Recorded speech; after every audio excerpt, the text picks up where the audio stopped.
The scream echoed through the dusty streets of Tascosa, Texas, just after dawn on a blistering June morning in 1879, and Willa Winters knew it was meant for her before she even looked up from the well where she'd been drawing water with her face hidden beneath the wide brim of her bonnet. "Get back inside, you cursed wretch!" Mrs. Patterson shrieked from across the dirt road, her face twisted with disgust as she clutched her young daughter close. "Don't you bring your evil eye upon my child!" Willa's fingers tightened around the wooden bucket handle until her knuckles went white. She'd heard these words 1,000 times before, but they still cut deep into her heart like a freshly sharpened knife. Without looking up or responding, she turned and hurried back toward the small cabin she shared with her aunt on the outskirts of town, water sloshing over the sides of the bucket and soaking into the dry earth. The scars that marked the left side of her face from temple to jaw were the result of a house fire when she was 12 years old. Her parents had died in those flames 6 years ago, and she'd barely escaped with her life. The burns had healed badly, leaving her skin puckered and discolored, a permanent reminder of the worst night of her life.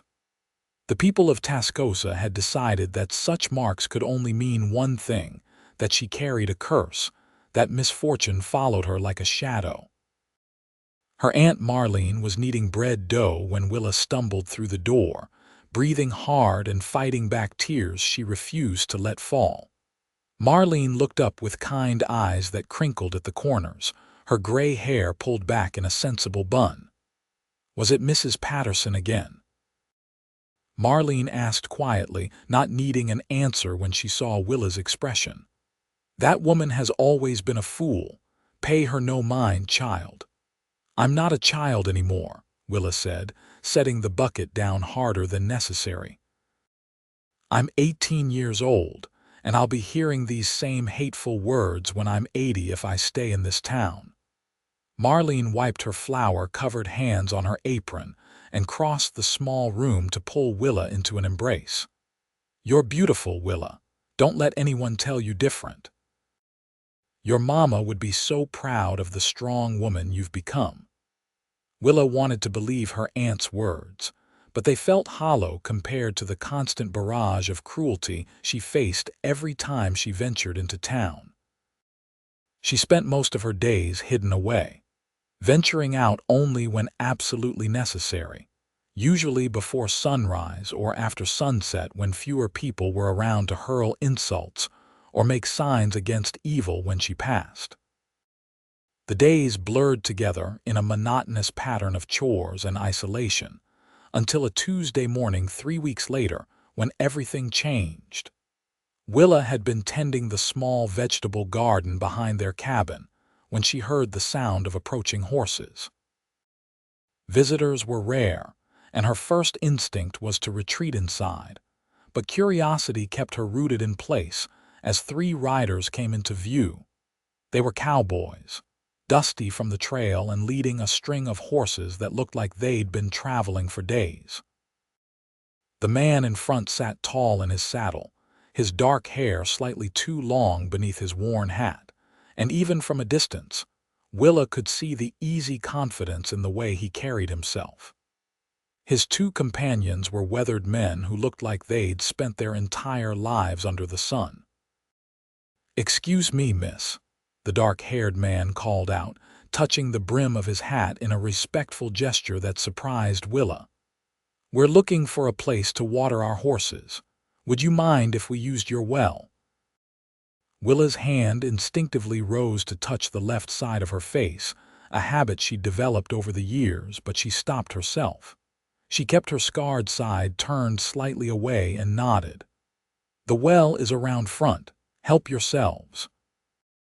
"Much obliged," the man said, and something in his voice was different from what she was used to hearing. There was no disgust, no fear, just simple gratitude. She watched from the corner of her eye as they led the horses around to the front of the cabin. Marlene came out to greet them, always braver about facing strangers than Willa ever was, Through the open window, Willa could hear them talking. "Name's Logan Irwin," the dark-haired man was saying.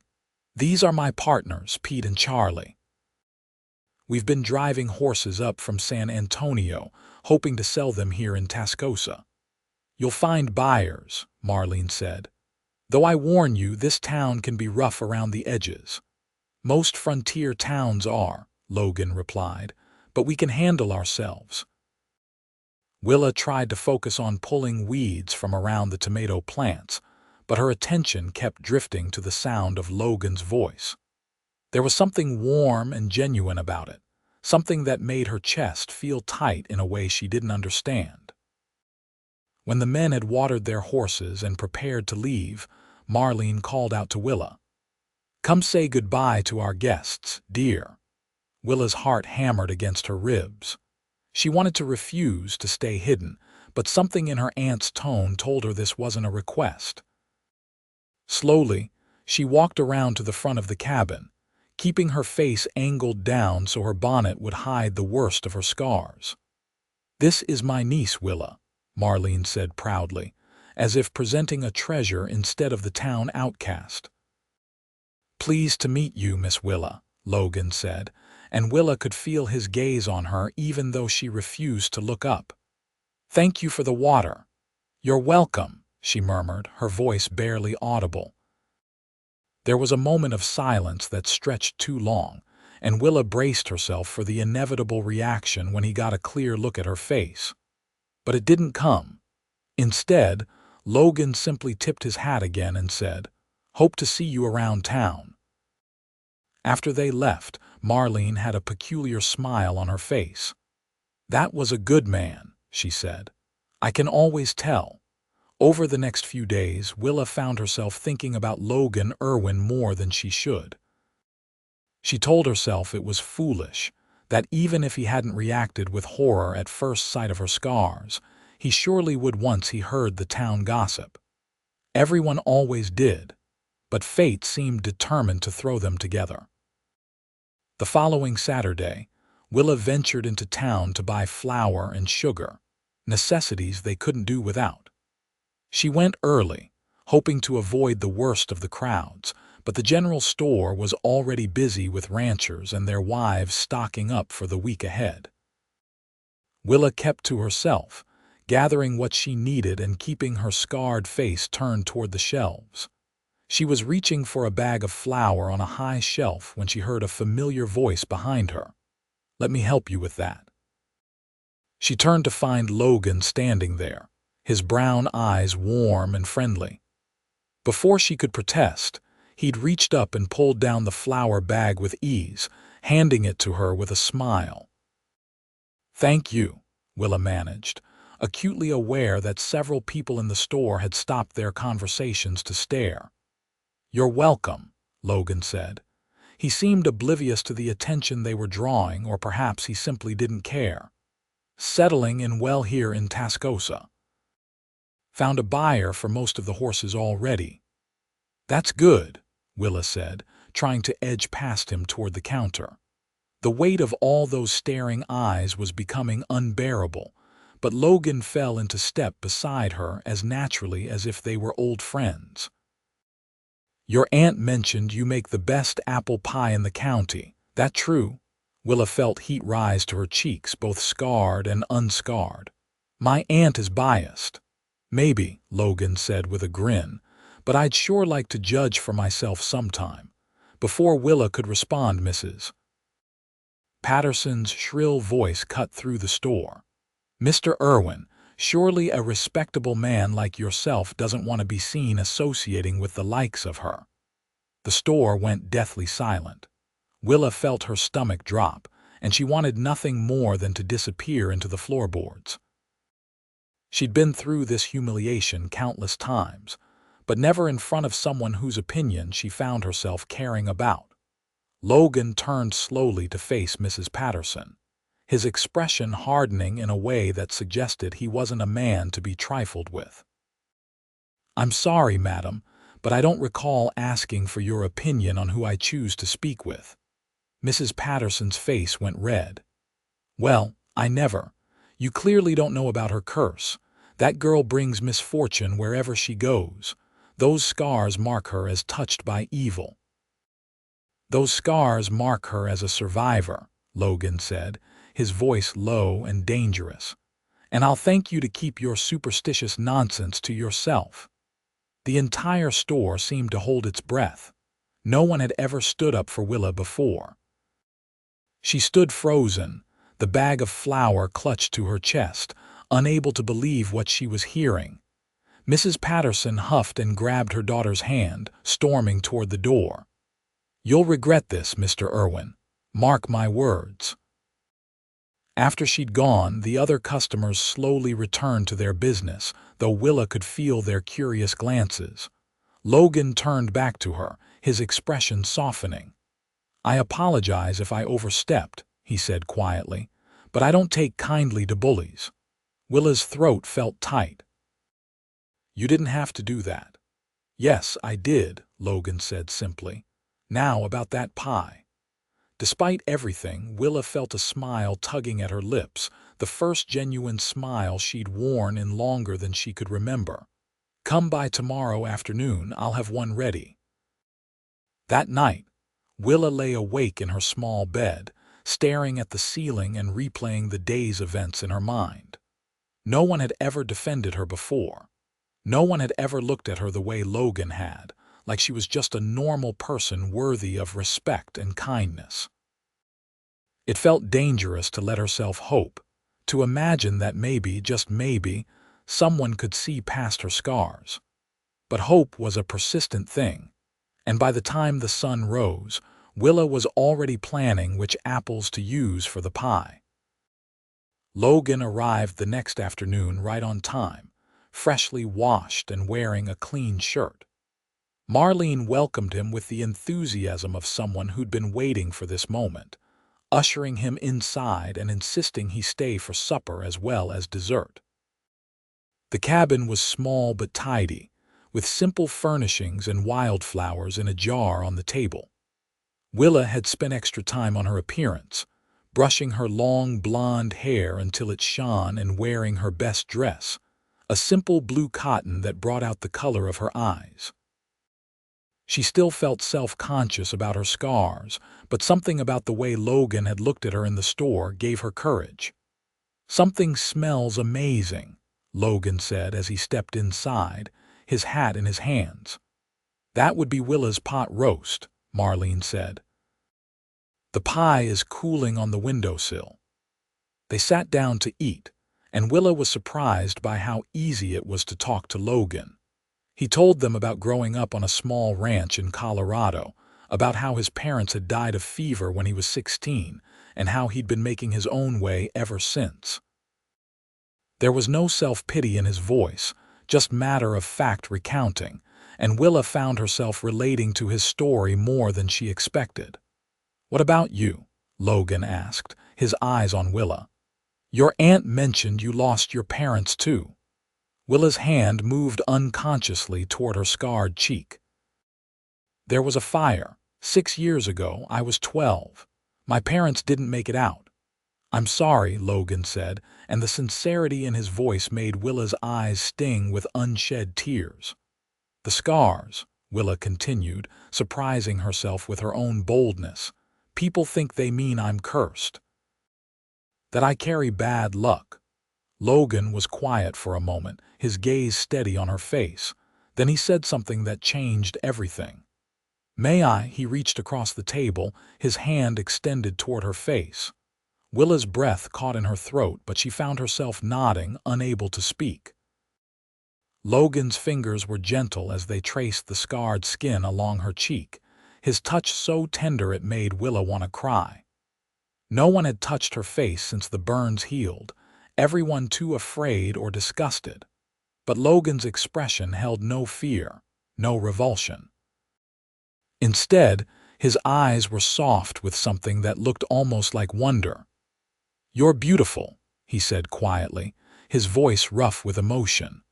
The words hung in the air between them, more powerful than any declaration Willa had ever imagined. Tears spilled down her cheeks, both the scarred side and the unmarked, and she didn't try to stop them. "No one has ever," she whispered, her voice breaking. "No one has ever said that to me." "Then everyone in this town is a fool," Logan said, his thumb gently wiping away her tears. "Because when I look at you, I see strength. I see courage. I see someone who survived something terrible and came out the other side. That's not a curse, Willa. That's a blessing." Marlene had quietly excused herself to the kitchen, giving them privacy, and Willa was grateful because she couldn't stop crying. But these were different tears than the ones she'd shed in shame and loneliness. These were tears of relief, of hope, of something she was afraid to name. "I don't know what to say," Willa admitted. "You don't have to say anything," Logan replied, slowly withdrawing his hand, though his eyes never left her face. "But I'd like to keep seeing you if you'll allow it. I'd like to get to know you better." "Why?" The question escaped before Willa could stop it. "You could have anyone.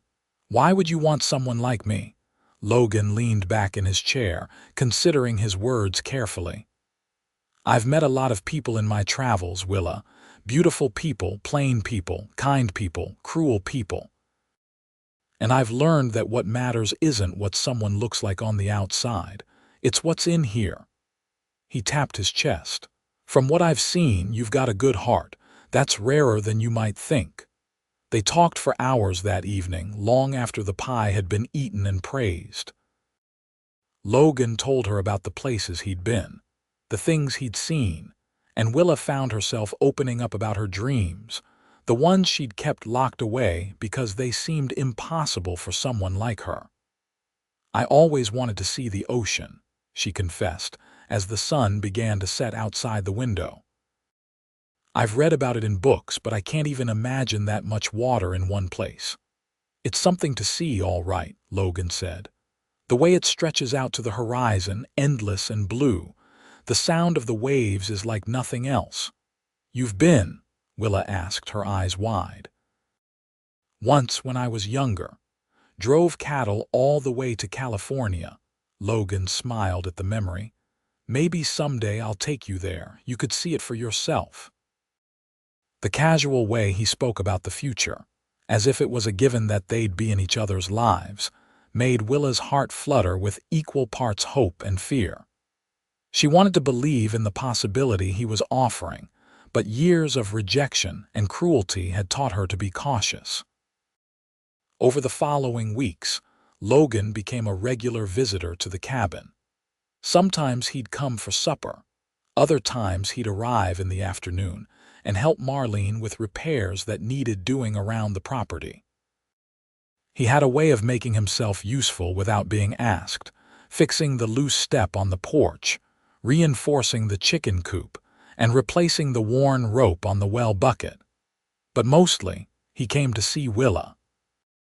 They'd take walks together in the early evening when the heat of the day had passed, following the creek that ran behind the cabin. Logan never seemed bothered by her scars, never looked away or made her feel like she needed to hide. He'd take her hand as they walked, his fingers warm and strong around hers, and talk about everything and nothing. "Tell me something you've never told anyone," Logan said one evening as they sat by the creek, their feet dangling in the cool water. Willa thought for a moment. "Sometimes I talk to my parents. I know they're gone, but I still tell them about my day, about what's happening." "Is that strange?" "Not strange at all," Logan said. "I do the same thing with my ma and pa. Helps to feel like they're still part of my life somehow." "Do you ever get angry?" Willa asked, turning to look at him. "About losing them, about everything that happened after." Logan was quiet for a long moment, his gaze on the water flowing past their feet. "I did for a while. I was angry at the world, at God, at myself for not being able to save them. But anger is a heavy thing to carry, Willa. Eventually, I realized it was weighing me down, keeping me from moving forward, so I let it go." "How?" The question came out as barely more than a whisper. "How do you let go of something like that?" "By choosing to," Logan said simply. by deciding that I wanted to live for something instead of dying inside from bitterness. It wasn't easy and it didn't happen overnight, but little by little, I found my way back to hope. His words resonated deep in Willa's chest. She'd been carrying her own anger for so long, anger at the fire, at fate, at the people who'd made her feel less than human because of her scars. Maybe it was time to let some of that go too. You make it sound simple, she said. It's not simple at all, Logan admitted, but it's worth it. And you don't have to do it alone. He reached for her hand, lacing his fingers through hers, and Willa felt something shift inside her. For the first time in 6 years, she felt like maybe, just maybe, she could have a future that wasn't defined by her past. But peace was a fragile thing in Tascosa, and trouble had a way of finding those who didn't seek it. A few days later, Willa was in town again, this time with Logan by her side. They'd gone to purchase supplies for a fence Logan was helping build around Marlene's garden, and Willa had felt brave enough to make the trip in broad daylight. They were loading lumber into Logan's wagon when a group of men approached. Willa recognized them as ranch hands from one of the larger spreads outside town, rough types who spent their wages on whiskey and cards. Well, one of them said, a tall man with a scar across his chin and whiskey on his breath despite the early hour. If it isn't the cursed girl and her new beau. Logan straightened, his hand moving to rest on Willa's lower back, a protective gesture that didn't go unnoticed. We're not looking for trouble. No trouble, the man said with a nasty grin. Just wondering what a stranger's doing, taking up with the bad luck charm. Don't you know she's cursed?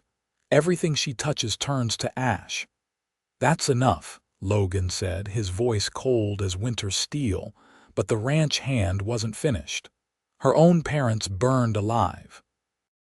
Anyone who gets too close to her ends up dead or ruined. You'd best move along while you still can. Willa felt sick, the familiar shame washing over her in waves. She wanted to run, to hide, to disappear. But Logan's hand on her back was steady, grounding her. I said that's enough, Logan repeated, stepping forward. Apologize to the lady. The ranch hand laughed and his companions joined in. Apologize? To that? She ain't no lady, she's a jinx. Everyone knows it. What happened next happened fast. Logan's fist connected with the ranch hand's jaw with a sickening crack, sending the man sprawling backward into the dirt. His friends rushed forward, and suddenly Logan was fighting 3 men at once. Stop, Willa cried out, but her voice was lost in the commotion. Logan held his own better than she would have expected, his movements controlled and efficient. He'd clearly been in fights before, but 3 against 1 were bad odds, and soon he was taking hits as well as giving them. The fight drew a crowd, people spilling out of shops and saloons to watch. No one intervened. No one helped. They just watched as Logan defended Willa's honor against men who saw her as less than human. Finally, the sheriff arrived, firing a shot into the air that brought everything to a halt. That's enough, Sheriff Carson barked. All of you break it up. Logan was breathing hard, his lips split and bleeding, his knuckles raw. But he was still standing, which was more than could be said for 2 of the ranch hands. The third was holding his nose, blood streaming between his fingers. Who started this? The sheriff demanded. He did, the ranch hand with the scarred chin said, pointing at Logan. Attacked us for no reason. That's a lie, Willa said, her voice shaking but determined. They were insulting me. Logan was defending me. The sheriff looked at Willa, then at Logan, then at the ranch hands. His expression was weary, like he'd seen this scene play out too many times before. Logan Irwin, isn't it? You're new in town. Yes, sir, Logan said. Let me give you some advice, the sheriff said. In Tascosa, it's best not to get involved in matters that don't concern you. Now all of you, clear out before I throw you in jail for disturbing the peace. Logan's jaw tightened, but he nodded. He took Willa's hand and led her back to the wagon, loading the last of the lumber in silence while the crowd slowly dispersed. They drove back to the cabin without speaking, the tension thick between them.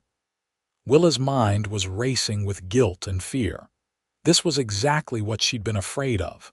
Logan had only been defending her, and now he had enemies in town because of it. When they reached the cabin, Marlene took one look at Logan's battered face and immediately went for her medicine kit. While she cleaned his wounds, Willa stood by the window, staring out at nothing. "Willa," Logan said softly once Marlene had finished. "Come here." She turned to find him watching her with those warm brown eyes, now complemented by a swelling bruise on his cheekbone. "You shouldn't have done that," she said, her voice tight. "Now people will talk about you too. They'll say you're cursed for associating with me." "Let them talk," Logan said. "I don't care what they think." "But I care," Willa said, her composure finally cracking. "Don't you see? This is what always happens. People get close to me and they suffer for it. Maybe everyone's right. Maybe I am cursed." Logan stood, crossing the room in 3 long strides. He took her hands in his, forcing her to meet his gaze. "Listen to me, Willa Winters. There is no curse. There's just fear and ignorance and people looking for someone to blame for their own misfortunes. You are not responsible for your parents' death. You are not responsible for the cruelty of others, and you are sure as hell not responsible for me choosing to stand up for what's right." "But what if something happens to you?" Willa whispered. "What if then it happens?" Logan interrupted. "But it won't be because of any curse. It'll be because life is unpredictable and sometimes dangerous. That's just the way of things out here. But I'll tell you something, Willa. I'd rather live one day standing up for you than a lifetime running from small-minded fools." His words broke through the wall Willa had built around her heart, the one she'd constructed to protect herself from more pain. Tears streamed down her face as she let herself feel everything she'd been holding back. The fear, the hope, the overwhelming emotion of being cared for by someone who saw her as more than her scars. Logan pulled her into his arms, holding her as she cried, his hand stroking her hair with infinite gentleness. "I've got you," he murmured against the top of her head. "I've got you, and I'm not letting go." After that day, something shifted between them. The walls Willa had built came down, and she let herself be vulnerable in a way she never had before. Logan was patient and kind, never pushing her further than she was ready to go, but making it clear that his feelings for her were genuine and deep. They spent their evenings together, sometimes talking, sometimes sitting in comfortable silence. Logan taught her to play cards, though she was terrible at it, and suspected he let her win more often than he should. She taught him to bake, which resulted in more flour fights than successful desserts, but filled the cabin with laughter. Marlene watched it all with a knowing smile, giving them space while still chaperoning appropriately. "That man loves you," she told Willa one morning while they were hanging laundry. "Anyone with eyes can see it." "He hasn't said so," Willa replied, though her heart leaped at the possibility. "Some things don't need saying," Marlene said wisely, "but I reckon he will when the time is right." The time came on a warm evening in late August. Logan had asked Willa to take a ride with him, and they'd ridden out to a hilltop that overlooked the valley where Tascosa sat nestled against the Canadian River. The sun was setting, painting the sky in shades of orange and pink that took Willa's breath away. "I have something to tell you," Logan said as they stood watching the sunset, his horse and Marlene's mare grazing peacefully nearby. Willa's heart began to race. "What is it?" Logan turned to face her, taking both her hands in his. "I've been thinking about settling down, buying some land, building a ranch. I'm tired of wandering, tired of not having a place to call home." "That sounds wonderful," Willa said, trying to ignore the sinking feeling in her stomach. Was he leaving Tascosa, leaving her? "I found some land about 5 miles from here," Logan continued. "Good grazing, water access, everything I'd need. But before I put money down on it, I need to know something." "What?" Willa asked, her voice barely above a whisper. Logan took a deep breath. "I need to know if you'd consider being part of that future, if you'd consider being my wife." The world seemed to stop spinning. Willa stared at him, certain she'd misheard. "What?" "I love you, Willa," Logan said, his voice steady and sure. "I've loved you since the first time I saw you in that garden, trying so hard to be invisible. I love your strength, your kindness, your courage. I love the way you see the world, even after everything you've been through. I love every part of you, scars and all. And I want to spend the rest of my life proving to you that you deserve to be loved." Willa couldn't speak.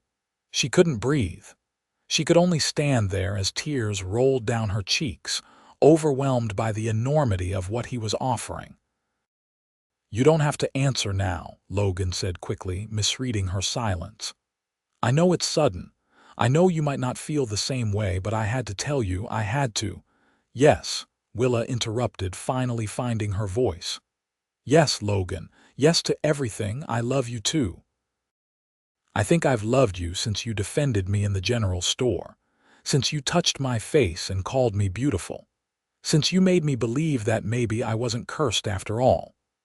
The smile that broke across Logan's face was like the sun coming out from behind clouds. He pulled her into his arms, holding her so tight she could barely breathe, and she didn't care. She wrapped her arms around him and held on just as fiercely, feeling like she'd finally found the home she'd been searching for all these years. When they finally pulled apart, Logan cupped her face in his hands, his thumbs gently tracing her scars.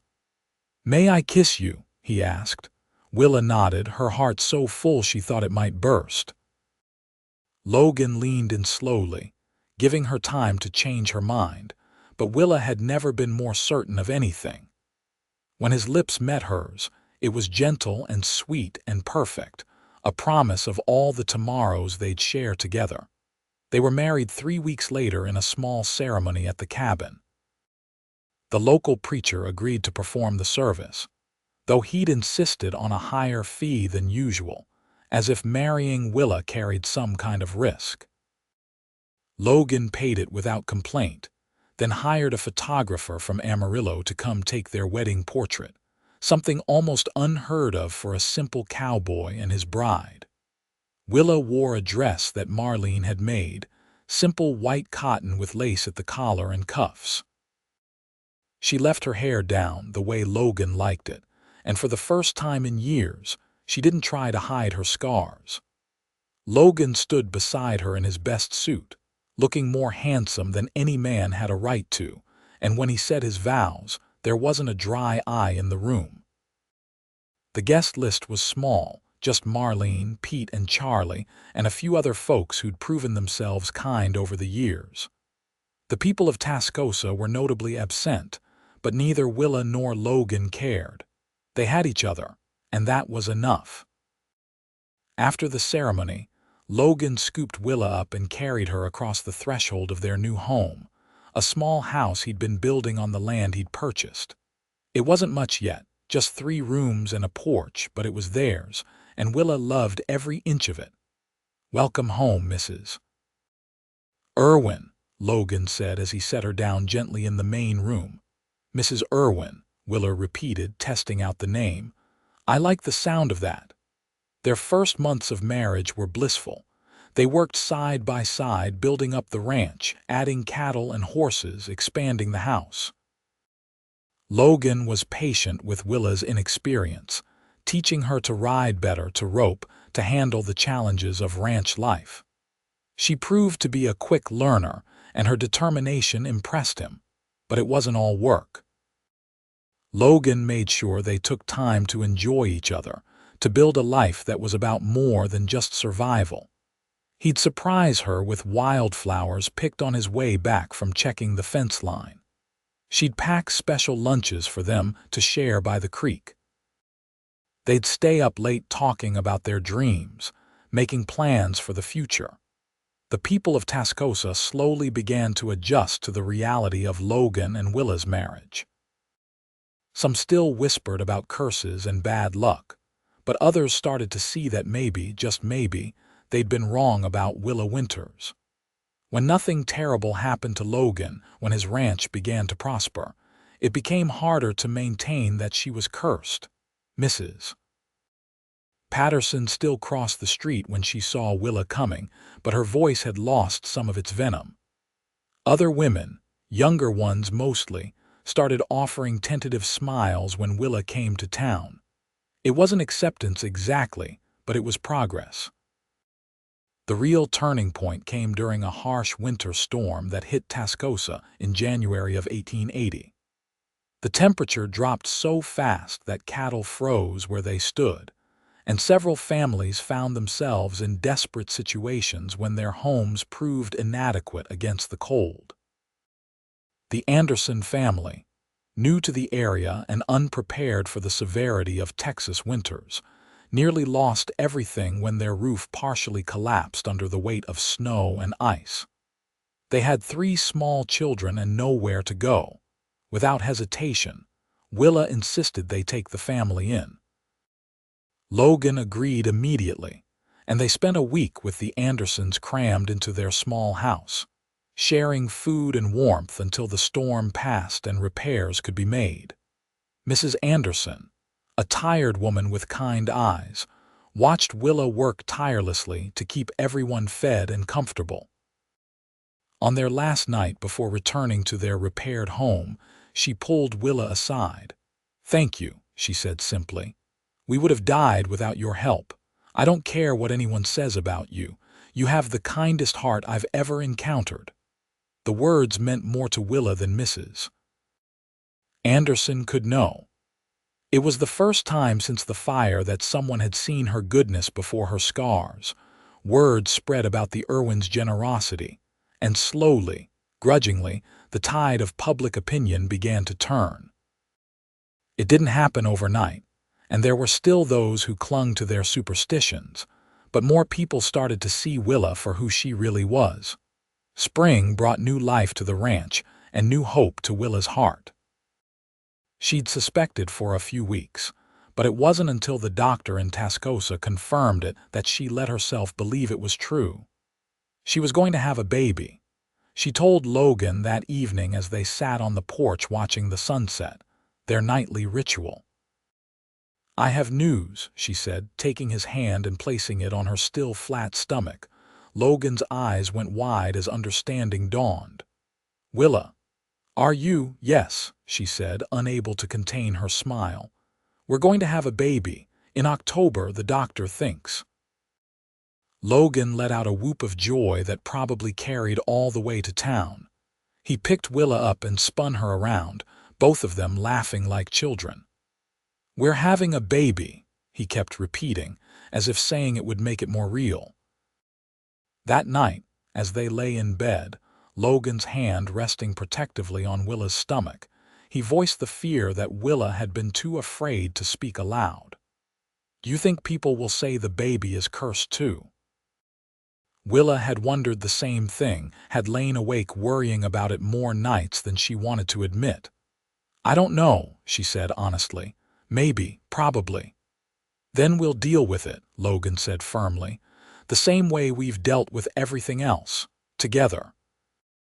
And we'll raise our child to be strong and kind and proud of who they are.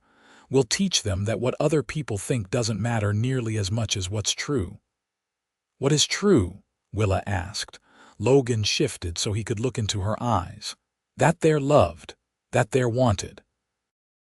That they come from parents who survived hell and found each other on the other side. That's a legacy worth having." Willa's pregnancy progressed smoothly despite her worries.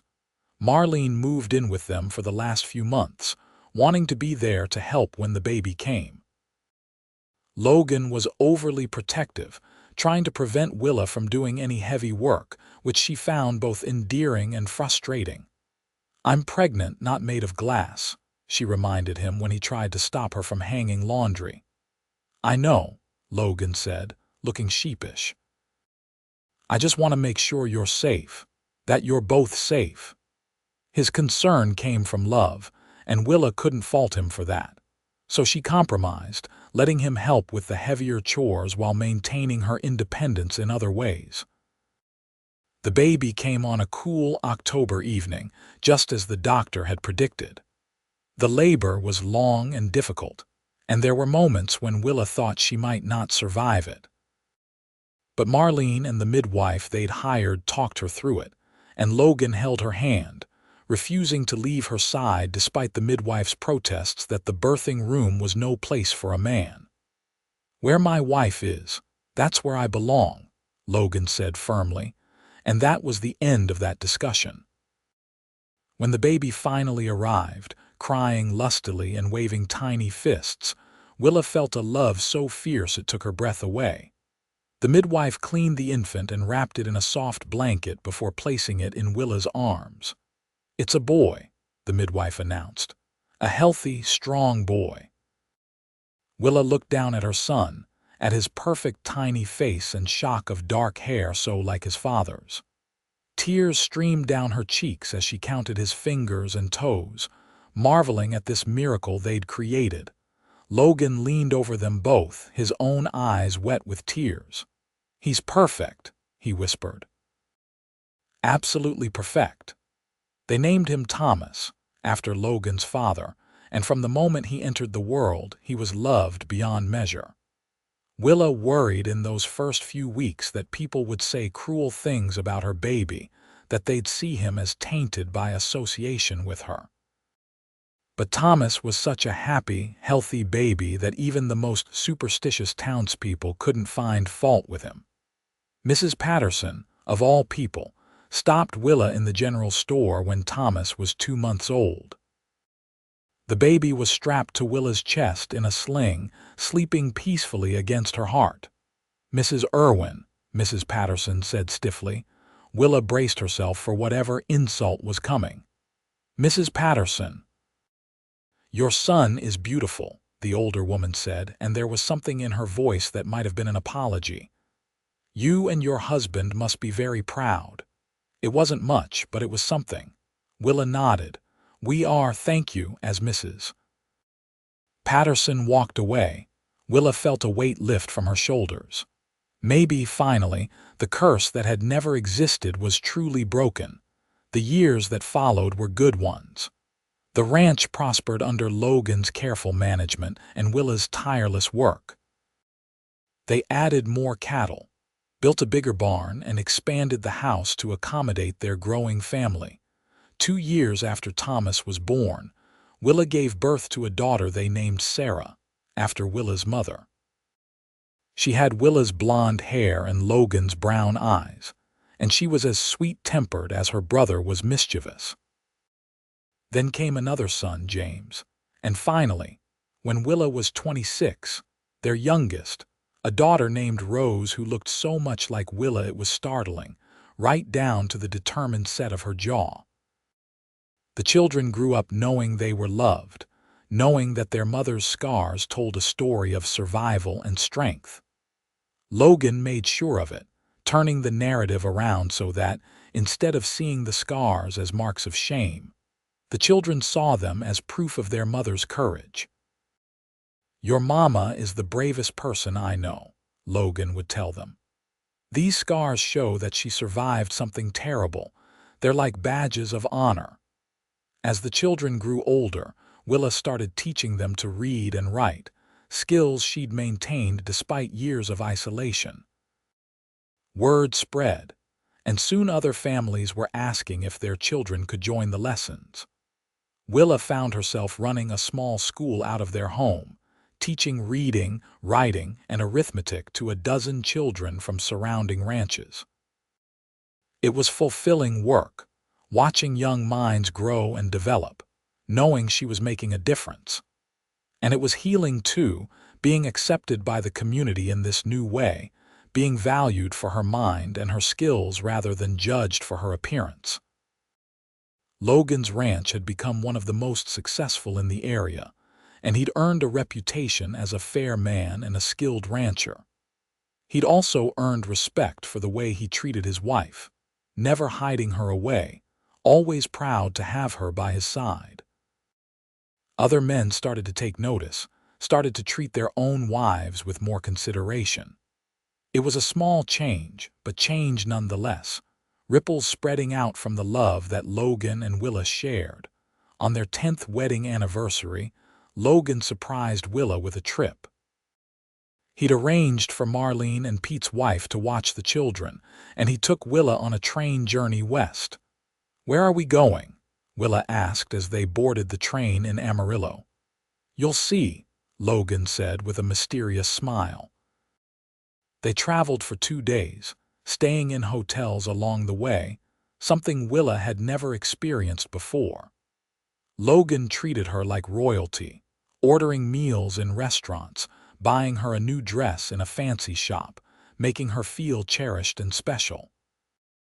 On the 3rd day, Willa woke to the sound of something she'd never heard before, a rhythmic rushing that seemed to come from everywhere at once. She got out of bed and went to the window, pulling back the curtain. There, stretching out to the horizon, was the ocean.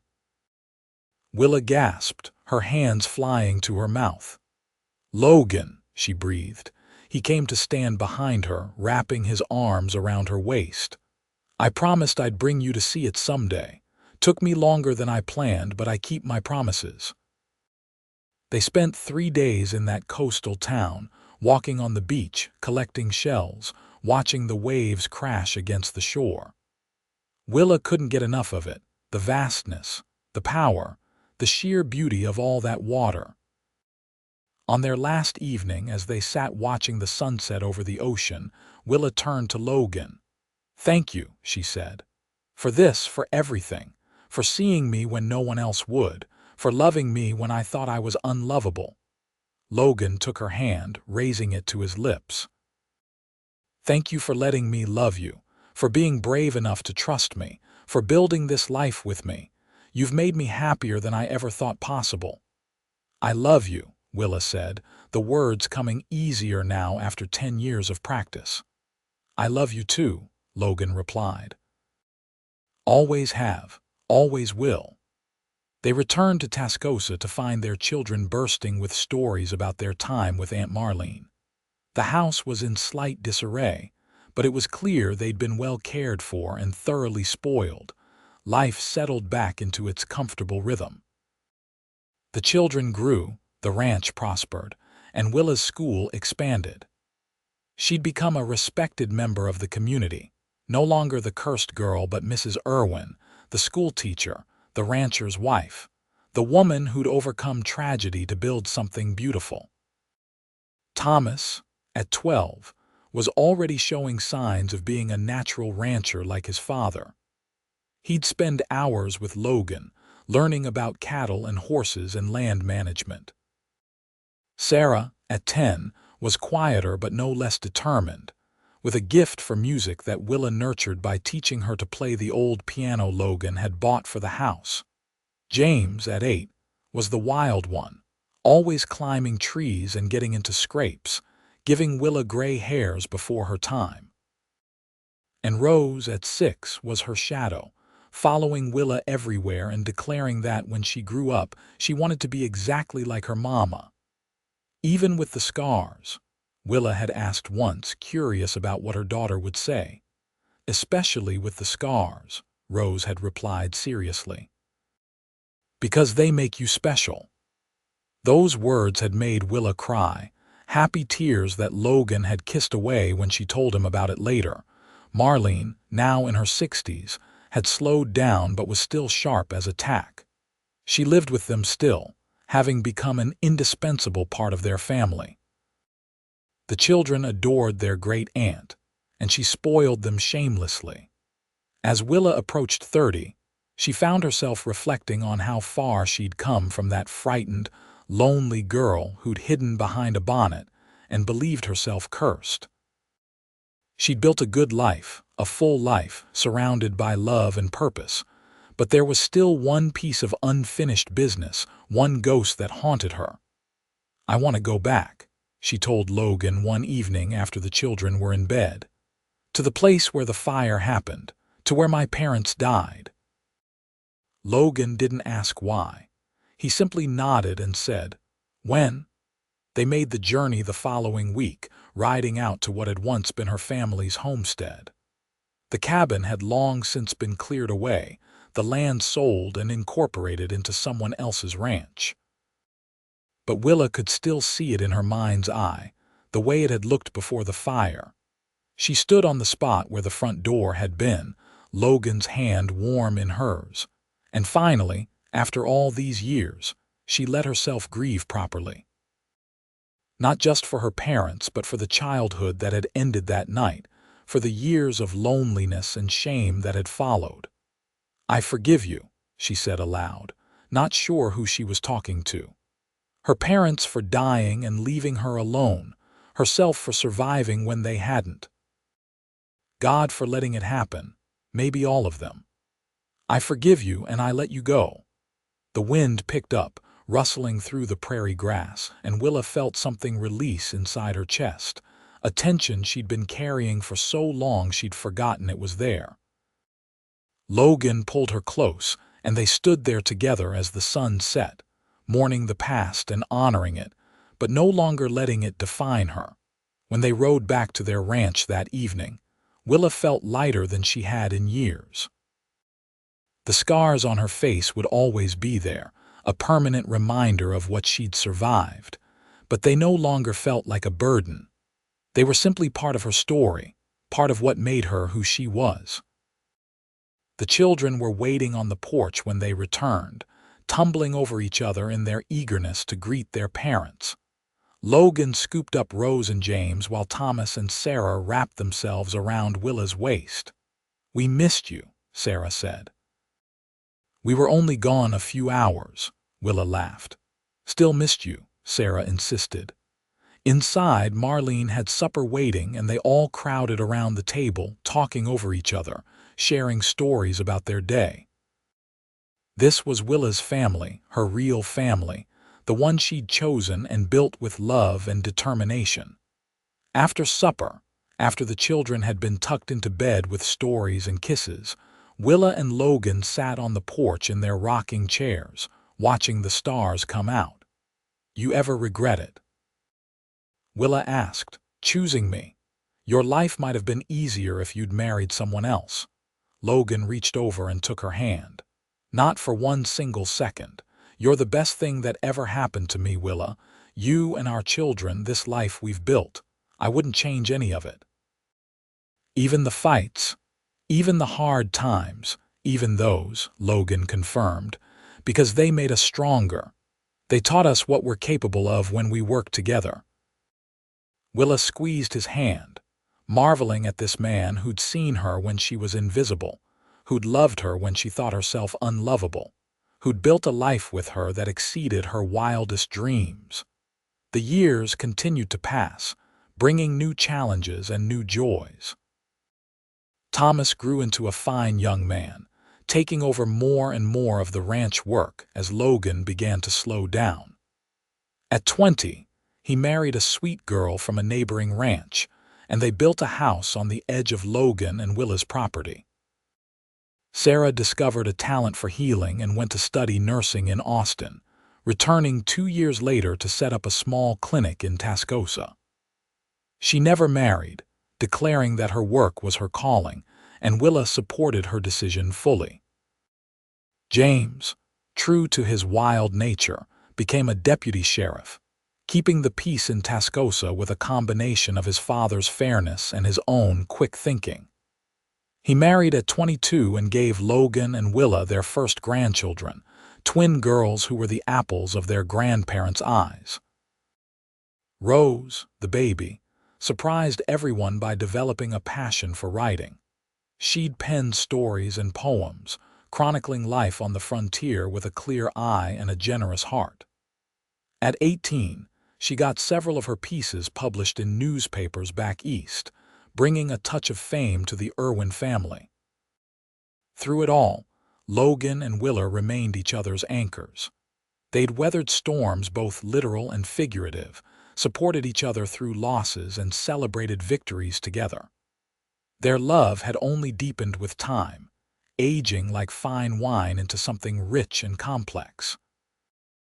On their 25th wedding anniversary, their children threw them a party that half the county attended. The house and yard were filled with people, many of whom Willa had taught to read, some whose children or grandchildren now attended Sarah's clinic, others who'd benefited from Logan's fair business dealings over the years. As Willa looked around at all these people, people who'd come to celebrate their love and their life together, she was struck by how different this was from the lonely existence she'd once thought was her fate. Mrs. Patterson was there, elderly now and softened by time. She approached Willa with slow, careful steps. "Mrs. Irwin," she said, "I wonder if I might have a word." Willa nodded, curious about what the old woman wanted.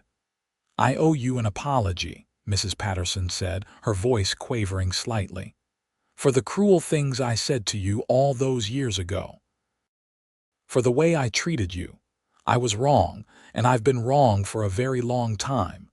You've proven yourself to be one of the finest women this town has ever known, and I'm ashamed of my behavior." It was the last thing Willa had expected to hear. "Thank you," she said, genuine in her acceptance. "I appreciate you saying that. You've built something remarkable here," Mrs. Patterson continued, gesturing to the celebration around them. "A beautiful family, a prosperous ranch, respect and love from the community. You should be very proud." After she'd left, Logan came to stand beside Willa. "What was that about?" "Redemption," Willa said softly. "Hers and mine both, I think." The party lasted well into the night, with music and dancing and more food than anyone could eat.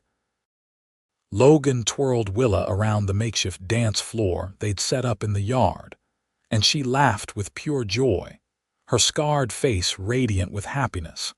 As the evening wound down and guests began to depart, their children and grandchildren gathered close. Thomas stood with his wife and their young son.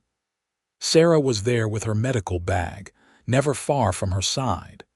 James held his twin daughters while his wife rested a hand on her swollen belly, pregnant with their third child. And Rose stood with her notebook, always documenting, always writing their family's story. "We love you," Thomas said, speaking for all of them.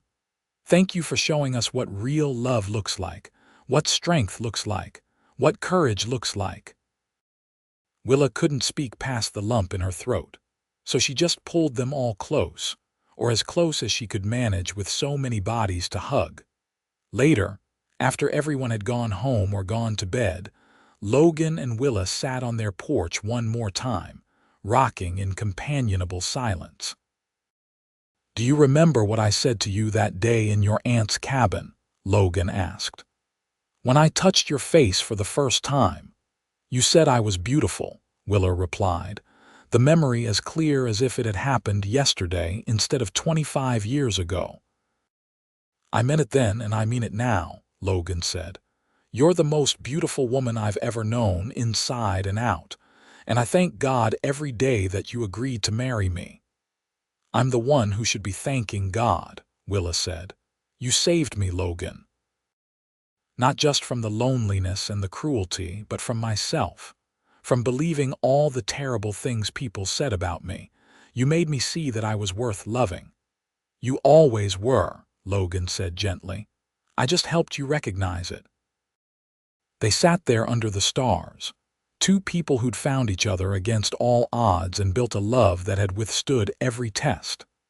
The scars that had once defined Willa were barely noticeable now, faded with time and eclipsed by the life she'd lived, the love she'd shared, the family she'd raised. As Willa grew older, she became something of a legend in Tascosa. People would point her out to newcomers, telling the story of the cursed girl who'd married the cowboy, who'd built a ranch and raised fine children, who'd taught half the town to read and write. The tale grew with each telling, but the heart of it remained true. She'd been called cursed for her scars, but a cowboy had touched her face and said she was beautiful. And in believing him, in trusting his love, she discovered that the only curse had been her own fear. On their 30th anniversary, Logan took Willa back to the ocean. Their children were grown with families of their own, and they could afford to take time away. They spent a month in that coastal town, walking the beaches, talking about everything and nothing, enjoying the simple pleasure of each other's company. One evening, as they watched the sunset paint the sky in brilliant colors, Logan turned to Willa. "If you could go back and change what happened, would you? Would you choose to not have the scars, even if it meant we might never have met?" Willa thought about it seriously. The scars had caused her so much pain, so much loneliness. But they'd also led her to Logan, to this life, to the family and love she cherished above all else. "No," she said finally. "I wouldn't change a thing, because all of it, the good and the bad, led me to you, and you've made everything worth it." Logan kissed her then, soft and sweet, a kiss that held 30 years of love and devotion. They returned to Tascosa to find that James and his wife had added a third daughter to their family. Sarah had expanded her clinic. Rose had published a collection of her stories as a book. And Thomas's son, now 12, was already helping his father run the ranch with the same dedication his grandfather had shown. Life was good. Life was full. And Willa had long since stopped seeing herself as cursed. The years continued their relentless march. Logan's hair turned fully gray, then white. Willa's followed suit, though her blue eyes remained as bright as ever. They slowed down, as all people do, but their love never wavered. Marlene passed peacefully in her sleep when Willa was 42, and they buried her on the ranch she'd loved, under a cottonwood tree that had stood there since before any of them arrived. The loss hit Willa hard, but Logan was there, as he'd always been, holding her hand through the grief. Their grandchildren grew and married, bringing great-grandchildren into the world. The ranch stayed in the family, passed to Thomas and then to his son. Sarah's clinic became a permanent fixture in Tascosa, eventually passed to a young doctor she'd trained. James became sheriff, keeping the peace with wisdom and fairness. Rose's books sold well, bringing stories of the frontier to readers across the country. And through it all, Logan and Willa remained the foundation, the example their children and grandchildren looked to when they needed to remember what real love looked like. On a spring morning in 1915, when Willa was 53 and Logan was 56, they sat on their porch as they'd done countless times before. Logan had been feeling poorly for a few weeks, though he'd insisted it was nothing to worry about. But Willa knew him too well, saw the way he moved more carefully, the slight grayness of his complexion. "I think you should see Sarah," Willa said gently. "I'm fine," Logan protested, but there was less conviction in his voice than usual. "Please," Willa said. "For me." So Logan went, and Sarah examined him with her trained eyes and gentle hands. When she came to deliver the news, her face was grave. "It's his heart," she said quietly. "It's weak. He needs to rest, to take things easy." Logan did as he was told, mostly, though sitting still had never been in his nature. He and Willa spent more time on the porch, watching the world go by, reminiscing about their years together. "We've had a good run," Logan said one evening as the sun set in a blaze of orange and gold. "Don't talk like that," Willa said, fear clutching at her heart. "You're going to be fine." Logan took her hand, his grip still strong despite his illness. "Listen to me, Willa. If something happens, if I have to go before you, I need you to know something." "Logan, let me say this," he interrupted gently. "You've been the greatest joy of my life. Loving you, being loved by you, building this family with you, it's been more than I ever hoped for, and I need you to promise me something." "Anything," Willa whispered. "Don't hide again," Logan said. "Don't let my leaving make you retreat from the world. Keep teaching, keep loving, keep being the incredible woman you are. Promise me." "I promise," Willa said, tears streaming down her face. But Logan didn't die that day or that week or even that month. Sarah's care and Willa's devotion kept him comfortable, and he had several more good years. He saw Thomas's grandson born, saw Sarah honored by the county for her medical work, saw James retire from being sheriff with a ceremony that half the county attended, saw Rose's third book published to critical acclaim. He lived to see Willa honored on her 55th birthday with a celebration in Tascosa, where the mayor proclaimed it Willa Irwin Day, in recognition of her years of service to the community as a teacher.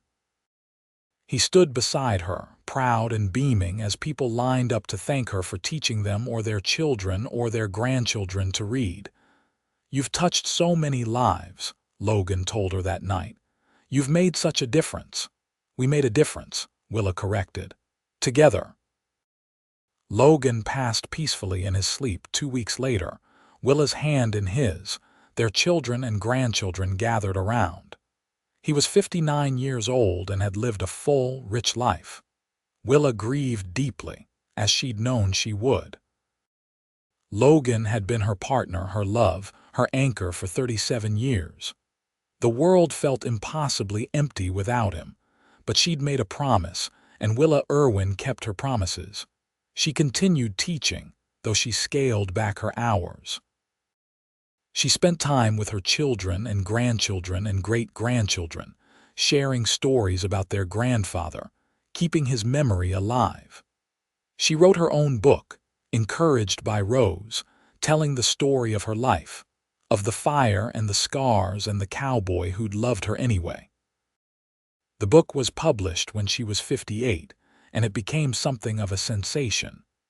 Women across the country wrote to her, sharing their own stories of surviving hardship, of overcoming prejudice, of finding love when they thought they were unlovable. Willa answered every letter personally, offering encouragement and hope. She'd become what she'd needed when she was young, a voice telling others that they were worthy, that they were beautiful, that their scars didn't define them. She lived to be 72 years old, surrounded by family and love until the very end. When she passed, also peacefully in her sleep, she left behind a legacy that extended far beyond the ranch or even Tascosa. She'd touched countless lives, changed hearts and minds, proven that courage and love could overcome anything. They buried her next to Logan under the cottonwood tree, and half of Texas seemed to show up for the funeral. Her children spoke, her grandchildren, even some of her great-grandchildren, all sharing stories about this remarkable woman who'd refused to be defined by others' fears. Rose, now 50 years old and a celebrated author, gave the final eulogy. "My mother taught me many things," she said, her voice strong despite her tears. "She taught me to read and write, of course. But more importantly, she taught me that true beauty has nothing to do with what we look like on the outside. She taught me that love is the most powerful force in the world. And she taught me that we get to choose our own story, that we're not bound by what others say about us." She paused, looking out at the crowd. "My mother was called cursed for her scars, but a cowboy touched her face and said she was beautiful. And in believing him, in accepting his love and giving her own in return, she created a life that was anything but cursed. She created a legacy of love and courage that will live on through all of us who were lucky enough to know her." As they lowered Willa into the ground next to Logan, a gentle wind blew through the cottonwood tree, rustling its leaves like whispered words of love. And if anyone had been listening closely, they might have heard it saying what Logan had said all those years ago. what Willa had finally learned to believe. You're beautiful. The ranch stayed in the family for generations, passed down from Thomas to his son to his grandson. The cottonwood tree became a place of pilgrimage for romantics, who came to pay their respects to the couple buried beneath it, to the love story that had inspired so many. Sarah's clinic grew into a small hospital, serving the community for decades. James's descendants continued the tradition of service, with sheriffs and deputies bearing the Irwin name protecting Tascosa well into the 20th century. Rose's books remained in print, teaching new generations about frontier life and the courage it took to survive and thrive in that harsh land. But more than any of that, Willa and Logan's real legacy lived on in the hearts of all who'd known them, all who'd heard their story.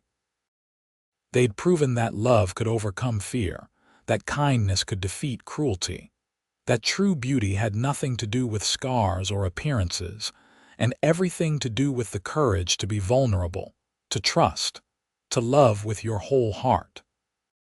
In Tascosa, Texas, where the Canadian River runs and the prairie stretches to the horizon, where the wind still whispers through cottonwood trees, the story is still told.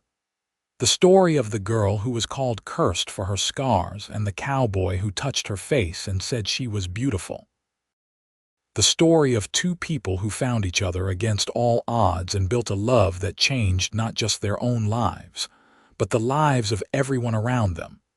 And in the end, that's the best kind of legacy there is.